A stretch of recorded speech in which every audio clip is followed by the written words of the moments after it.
भूपेंद्र यादव इस वक्त राहुल गांधी पर बोल रहे हैं। और हमारे देश की जिस संसदीय परंपरा को, जिस संसदीय वाद विवाद को पूरे दुनिया में मान्यता दी जाती है, उस पर अनर्गल आरोप लगाना, उस पर झूठे आरोप लगाना, ये इस बात को सिद्ध करता है कि राहुल गांधी न केवल लगातार इस तरह का ऑफेंस करने के आदी रहे हैं, उनकी मनोवृत्ति में ही छोटे समाजों के प्रति, ओबीसी समाज के प्रति इस तरह के अपमान करने की भावना उनके शब्दों से प्रदर्शित होती है। और इसलिए हमारा तो ये मानना है कि अगर आप एक समाज विशेष को पूरी तरीके से इस प्रकार से अपमानित करते हो तो ये भारत जोड़ो नहीं, भारत तोड़ो है। इनके एजेंडे में जो टुकड़े टुकड़े भारत की कल्पना है, समाजों को बांटना, समाजों को तोड़ना, उनको अपमानित करना, छोटे समाजों को अपमानित करना, ओबीसी समाज को अपमानित करना, भारत के लोकतंत्र को अपमानित करना, भारत के लोकतंत्र पर प्रश्न चिन्ह उठाना, विदेश की धरती पर जाकर भारत के लोकतंत्र के बारे में मिथ्या और अनर्गल प्रचार करना, झूठ बोलना, असत्य बोलना और उसके बाद भी अहंकार में रहना। अहंकार में रहना ये राहुल गांधी जी की फितरत है। और भारत जो एक मजबूत देश के रूप में है, उसके ऊपर ही प्रश्न चिन्ह खड़े करना। और इसलिए हमारा ये मानना है कि ये जो निर्णय आया है कानूनी प्रक्रिया के तहत आया है। आश्चर्य होता है कांग्रेस न्यायिक निर्णय पे ही प्रश्न चिन्ह उठा रही है। 5 साल में वो लगातार अपीयर हुए, विटनेस हुए, उनके वकील अपीयर हुए, उनकी तरफ से आर्गुमेंट हुआ, आज पूरी तरीके से न्यायिक निर्णय को दिया गया है। और हमारा ये मानना है कि कांग्रेस पार्टी और राहुल गांधी पूरे देश के ओबीसी समाज का सरनेम लेकर के जो उन्होंने अपशब्द कहे हैं उसके दोषी हैं। राहुल गांधी व्यक्तिगत रूप से, और न्यायिक निर्णय का सम्मान सबको करना चाहिए। सर, कांग्रेस पार्टी हो चाहे राहुल गांधी हो, माफी मांगना तो दूर, वो कहते हैं कि उन्होंने कुछ अपशब्द कहे नहीं है। दूसरा, फ्रीडम ऑफ स्पीच का हवाला देते हैं।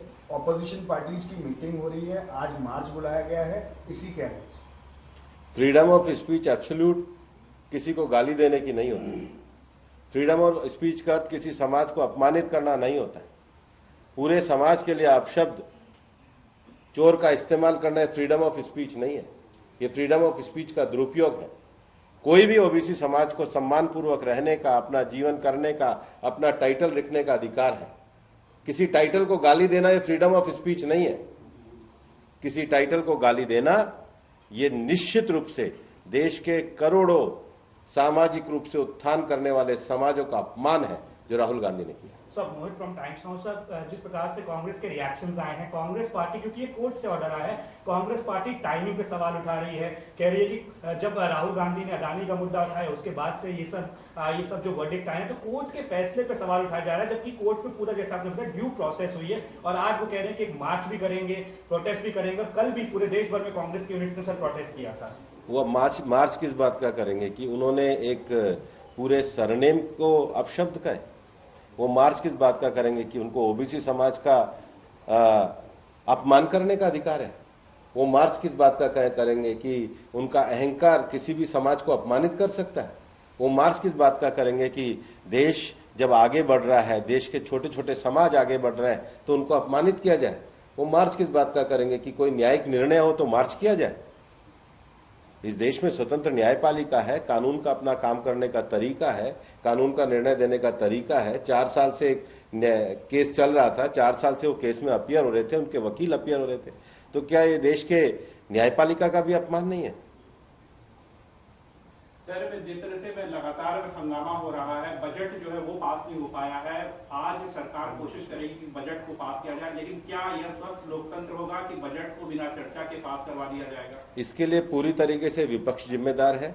बिजनेस एडवाइजरी कमेटी की मीटिंग में आते हैं, बिजनेस एडवाइजरी कमेटी में टाइम अलॉट होता है, सरकार की तरफ से बिजनेस प्रपोज किया जाता है, सरकार की तरफ से प्रश्नों का जवाब देने की मंत्रियों की तैयारी की जाती है। और मेरे को समझ में नहीं आता है कि बिजनेस एडवाइजरी कमेटी जो सदन को चलाने का तरीका है, उसका निर्णय देने के बाद क्यों ये लगातार हंगामा कर रहे हैं। क्यों ये संसद को चलने नहीं दे रहे? इसके लिए तो विपक्ष और मुख्य रूप से कांग्रेस पार्टी जिम्मेदार है। जब एक बार सदन में तय हुआ कि वेल के अंदर आकर के नारेबाजी कराना, प्ले कार्ड कराना, ये अपने आप में सदन का अपमान है। जो लोग सदन का अपमान कर रहे हैं, जो लोग सदन को चलने नहीं दे रहे, वही सदन पर विदेशों में जाके प्रश्न चिन्ह उठा रहे। ये तो इनकी कथनी और करनी में अंतर है। Sir, ex member of parliament Renuka Chaudhary भी कह रही है कि मुझे शूर्पणखा कहा गया था प्रधानमंत्री द्वारा और मैं भी एक डेफेमेशन केस उन पर फाइल करना चाहूंगी, ये उनकी टिप्पणी है। मुझे उसकी जानकारी नहीं। सर, इसके अलावा जो है कल राहुल गांधी के ऊपर जो फैसला है उसके बाद कई ऐसे दल अरविंद केजरीवाल के जो नेता हैं वो भी उनके समर्थन में खड़े हुए जो अभी तक जो थोड़ी सी दूरी बनाए हुए थे। हमको देश में राजनीतिक समझ इस बात की करनी चाहिए कि किसी भी नेता को किसी भी ओबीसी समाज का अपमान करने का अधिकार नहीं है। हमको देश में राजनीतिक समझ विकसित करनी चाहिए कि सभी को अपनी भाषा पर नियंत्रण रखना चाहिए। हमको देश में एक स्वस्थ राजनीतिक विचार और एक स्वस्थ राजनीतिक बहस के सारे अवसरों का उपयोग करना चाहिए। जो लोग सदन को चलने नहीं दे रहे, जो लोग सदन का लंदन में जाकर प्रश्न चिन्ह उठा रहे हैं, जो लोग सदन की निष्पक्षता के और भारत के लोकतंत्र पर प्रश्न चिन्ह उठा रहे हैं, जो लोग लगातार इस प्रकार के अपशब्दों का इस्तेमाल कर रहे हैं, उनके सारे नैतिक अधिकार लोकतंत्र में जो है वो अपने सारे नैतिक अधिकारों से भी गिर रहे हैं। सर, एक आईपीसी के रूल के तहत अगर 2 साल तक की अगर किसी को सजा होती है उसके बाद वो उसकी सदस्यता चली जाती है, क्या आपको लगता है कि राहुल गांधी की सदस्यता जानी चाहिए?